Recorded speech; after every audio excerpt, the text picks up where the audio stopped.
సారావకోట మండలం బుడితి ప్రభుత్వ సామాజిక ఆరోగ్య కేంద్రంలో విషాద ఘటన చోటు చేసుకుంది. జలమూరు మండలం యలమంచిలి గ్రామానికి చెందిన పట్ట అరుణ, పోగోడు గ్రామానికి చెందిన కొర్లాపు ధనలక్ష్మి అనే నిండు గర్భిణులు పురిటి నొప్పులతో మంగళవారం సాయంత్రం ఆసుపత్రిలో చేరారు.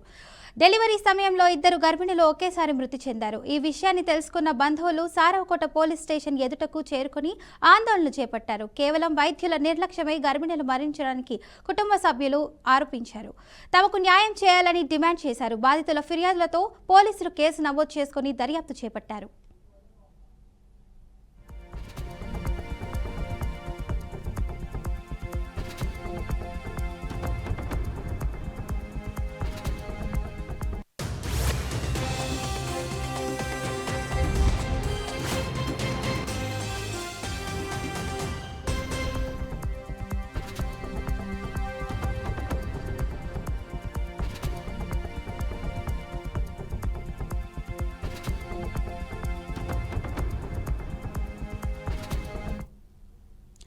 శ్రీకాకుళం జిల్లా సారావకోట మండలం బూడితి ప్రభుత్వ సామాజిక ఆరోగ్య కేంద్రంలో విషాద ఘటన చోటు చేసుకుంది. జలమూరు మండలం యలమంచిలి గ్రామానికి చెందిన పట్ట అరుణ, పోగోడు గ్రామానికి చెందిన కొర్లాపు ధనలక్ష్మి అనే నిండు గర్భిణులు పురిటి నొప్పులతో మంగళవారం సాయంత్రం ఆసుపత్రిలో చేరారు. డెలివరీ సమయంలో ఇద్దరు గర్భిణులు ఒకేసారి మృతి చెందారు. ఈ విషయాన్ని తెలుసుకున్న బంధువులు సారావకోట పోలీస్ స్టేషన్ ఎదుటకు చేరుకొని ఆందోళనలు చేపట్టారు. కేవలం వైద్యుల నిర్లక్ష్యమే గర్భిణులు మరణించారని కుటుంబ సభ్యులు ఆరోపించారు. తమకు న్యాయం చేయాలని డిమాండ్ చేశారు. బాధితుల ఫిర్యాదుతో పోలీస్ స్టేషన్లో కేసులు నమోదు చేసుకుని దర్యాప్తు చేపట్టారు.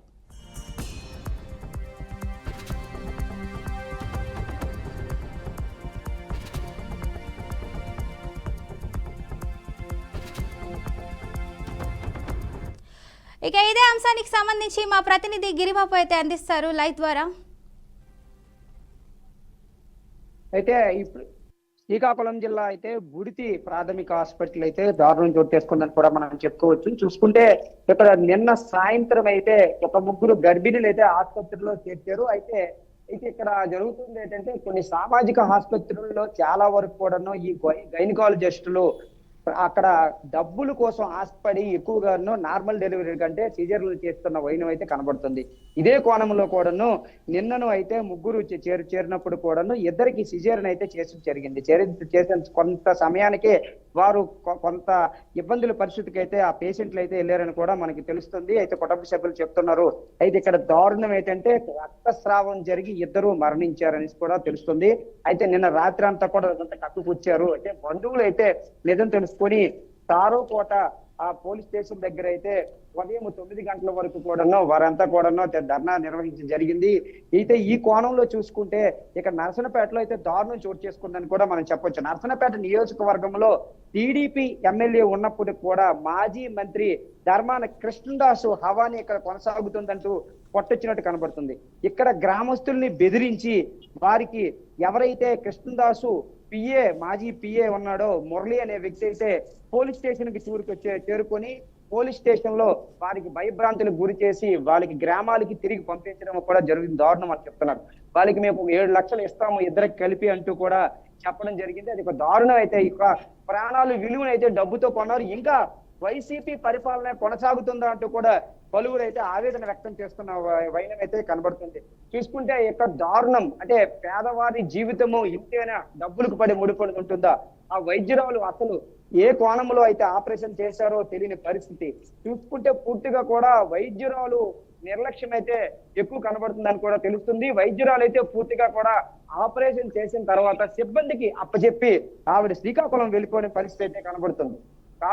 ఈ యొక్క సిబ్బందికి అప్పచెప్పడంతో వారు ఏ మెడిసిన్స్ ఇవ్వాలి ఏం చేయాలి తెలియని పరిస్థితుల్లో అయితే ఈ 2 ఆపరేషన్స్ కూడా ఫెయిల్ అయ్యాయని కూడా మనకు తెలుస్తుంది. అయితే ఈ కేవలం 21 ఏళ్ళ వయసు ఉంటున్న అరుణ వీళ్ళంతా కూడా ఇద్దరు వ్యక్తులు మృతి చెందడం దారుణం. అటు పాగోడు యలమంచిలి గ్రామాల్లో అయితే విషాద ఛాయలు అయితే అలుముకున్నాయని కూడా మనం చెప్పుకోవచ్చు. పూర్తిగా కూడా దీనిపైన వెంటనే కూడా ప్రభుత్వము అటు అధికారులు చొరవ చూపి అంటే ఇటువంటి పిహెచ్లో ఏం జరుగుతుందంటూ కూడా వెంటనే పర్యవేక్షించకపోతే ఇంకా దారుణాలు జరిగే అవకాశాలు అయితే ఉన్నాయంటూ కూడా చెప్తున్నారు. అయితే ఇంత జరుగుతున్నప్పుడు కూడాను ఇంకా వైసీపీ నాయకులు వచ్చి ఇటువంటి మరణాలకి డబ్బుతో కొనడం అనేది దారుణం అని కూడా మనం చెప్పుకోవచ్చు. విజువల్స్ చూసుకోవచ్చు. పూర్తిగా కూడా ఎవరైతే ఈ యొక్క ధర్మాన కృష్ణదాస్ మాజీ పిఏ మురళి ఉన్నారో ఆయన పోలీస్ స్టేషన్ దగ్గరకు వచ్చి మొత్తం సెటిల్మెంట్ అయితే చేయడం జరిగింది. ఈ సెటిల్మెంట్ లో కూడా వాళ్ళందరికీ భయభ్రాంతులను గురి చేసి తిరిగి పంపించారు. అది కూడా మనకి విజువల్స్ లో ఉంటది. చూసుకుంటే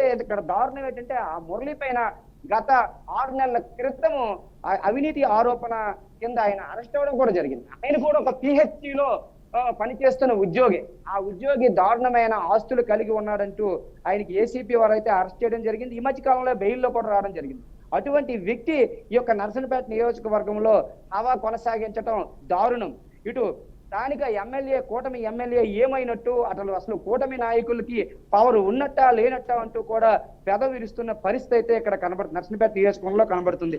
పూర్తిగా ఇటువంటి దానిని అయితే వెంటనే ఖండించి అసలు కూటమి నాయకులు వీళ్ళపై చర్య తీసుకొని ఎవరైతే ఆ డాక్టర్ ఈ ఘాతకానికి కారకురాలయ్యిందో ఆవిడ్ని వెంటనే అరెస్ట్ చేయడమా లేదా ఉద్యోగం నుంచి పనిష్మెంట్ ఇవ్వడం అనేది కూడా సాగించాలని కూడా మనకి తెలుస్తుంది. అయితే మరిన్ని వివరాలు అయితే మనం గ్రామాలకు కూడా ఇంకా తెలుసుకోవాల్సిన పరిస్థితి అయితే ఉంది.